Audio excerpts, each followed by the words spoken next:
నష్టపరిహారం ఇచ్చేది కాదు అంతకంటే ముందు.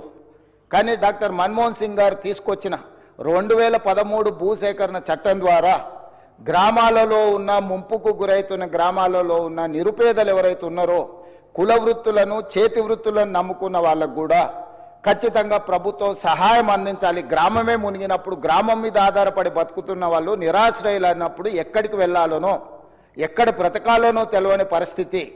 ఇది ఒక మానవత్వం లేని ఆలోచన కాబట్టి దీన్ని తప్పకుండా తొలగించి వాళ్లకు నష్టం పరిహారం ఇవ్వడమే కాకుండా వాళ్ళ కష్టం కలగకుండా చూడాలని ఆ చట్టంలో డాక్టర్ మన్మోహన్ సింగ్ గారు మార్పులు తీసుకొచ్చారు. అదేవిధంగా 2006 అటవీ హక్కుల చట్టాన్ని తీసుకురావడం ద్వారా ఈ పోడు భూముల పట్టాలు ఈరోజు మనం ఇవ్వగలుగుతున్నాము అని అంటే అటవీ ప్రాంతంలో ఉన్న ఆదివాసీలను గిరిజనులను ఆదుకోవడానికి అటవీ హక్కుల చట్టాన్ని కూడా సవరించడం ద్వారా వాళ్ళ పట్ల కూడా మానవతావాదంతో డాక్టర్ మన్మోహన్ సింగ్ గారు వ్యవహరించారు అధ్యక్ష.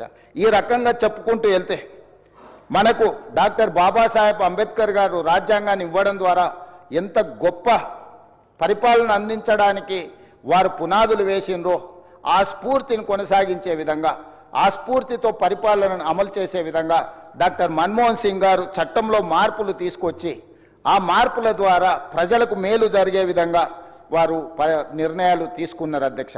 అలాంటి నాయకుడిని ఒక గొప్ప తత్వవేత్త ఆర్థికవేత్త మానవతావాదిని కోల్పోవడం అనేది మన దురదృష్టము. నిజంగా తీరని అన్యాయం ఈ దేశానికి జరిగిందని నేను ఈరోజు భావిస్తున్నాను అధ్యక్ష. ఈరోజు వాళ్ళ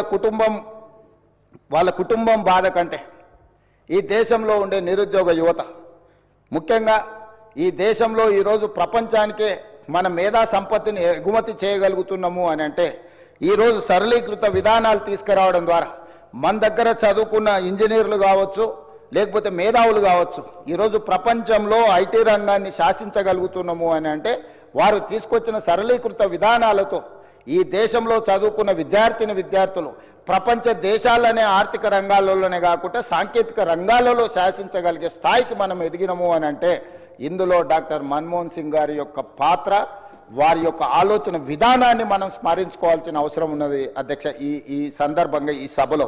అదేవిధంగా అధ్యక్ష డాక్టర్ మన్మోహన్ సింగ్ గారు ఈ దేశానికి మాజీ ప్రధాని, మాజీ ఆర్థిక మంత్రి, మాజీ ఆర్బీఐ గవర్నర్, కానీ తెలంగాణకు మాత్రం ఆత్మ బంధువు. ఎందుకంటే 60 ఏళ్ల తెలంగాణ కళను సాకారం చేసిన నాయకుడు, ప్రధానమంత్రి హోదాలో తెలంగాణకు రాష్ట్ర హోదా కల్పించిన గొప్ప మానవతావాది. తెలంగాణలో ఆయన అనుబంధం విడదీయలేనిది, రాష్ట్రం ఉన్నంత వరకు మర్చిపోలేనిది. ఈ రాష్ట్రానికి పురుడు పోసిన డాక్టర్గా మన్మోహన్ సింగ్ గారిని తెలంగాణ సమాజం ఎప్పటికీ గుండెల్లో పెట్టుకుంటుంది. తెలంగాణ ప్రజలకు శ్రీమతి సోనియా గాంధీ గారు ఇచ్చిన మాటను పార్లమెంటరీ ప్రక్రియలో నెరవేర్చే బాధ్యత తీసుకున్న గ్రేట్ లీడర్ మన్మోహన్ సింగ్ గారు. తెలంగాణ బిల్లును 2 సభల్లో పాసు చేయించిన సారథిగా ఈ రాష్ట్రం గుండెల్లో ఎప్పటికీ ఆయన స్థానం పదిలంగా ఉంటుంది. అటువంటి మహనీయుడికి 4 కోట్ల తెలంగాణ ప్రజల తరఫున ఈ శాసనసభ ద్వారా రాజకీయాలు పార్టీలకు అతీతంగా కృతజ్ఞతలు తెలపడమే కాక ఘన నివాళి అర్పించాల్సిన అవసరం ఉంది. ఉద్యమాన్ని ప్రజల మనోభావాలను అర్థం చేసుకొని తెలంగాణ రాష్ట్ర ఏర్పాటుకు మన్మోహన్ సింగ్ సంపూర్ణ మద్దతు ప్రకటించారు. తెలంగాణ ప్రజలు శ్రీమతి సోనియా గాంధీ గారికి ఎంత రుణపడి ఉంటారో మన్మోహన్ సింగ్ గారికి కూడా అంతే రుణపడి ఉంటారు అధ్యక్ష. వారి మరణ వార్త విని బెల్గావ్ నుంచి ఉటావుటిన మేము ఢిల్లీకి బయలుదేరి వారి కుటుంబాన్ని కలిసిన వారి సతీమణిని కలిసి నన్ను నేను పరిచయం చేసుకున్నా.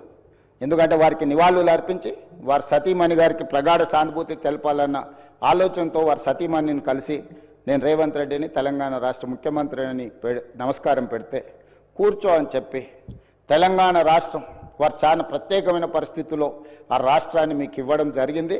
మన్మోహన్ సింగ్ గారికి తెలంగాణ రాష్ట్రం అంటే ప్రత్యేకమైన అభిమానం ఉంది. ఆ రాష్ట్రాన్ని మీరు కష్టపడి అభివృద్ధి పదం వైపు నడిపించండి, మన్మోహన్ సింగ్ గారి ఆశీస్సులు మీకు ఉంటాయి అని చెప్పి వారి సతీమణి చెప్పినప్పుడు స్పష్టంగా కుటుంబం మొత్తం తెలంగాణ ప్రజలకు అండగా నిలబడుతుందని నాకు అనిపించింది అధ్యక్ష. తెల్లవారి ఏఐసిసి ఆఫీస్ నుంచి వారి శవయాత్రకు బయలుదేరడానికి అన్ని ఏర్పాట్లు చేసినప్పుడు వారి వాహనంలో కూర్చోవడానికి నన్ను ముందుకు పిలిస్తే నేను అక్కడికి వెళ్ళి నించున్నాను. పక్కన ఒక మహిళ నించొని మీరెవరు అని అడిగింది. నేను వారిని ఎవరో సహజంగా అక్కడికి వచ్చిన వారికి నివాళులు అర్పించడానికి వచ్చిన వాళ్ళు ఎవరో అనుకొని చాలా క్యాజువల్గా మాట్లాడాను అధ్యక్ష. కాసేపు అయినాక మాట్లాడితే వారు మన్మోహన్ సింగ్ గారి రెండవ కుమార్తె. అంటే ఎంత సింపుల్గా, ఎంత నిరాడంబరంగా వారి రెండవ కుమార్తె అక్కడ నించోవడం అనేది ఆ కుటుంబం యొక్క నిరాడంబరత.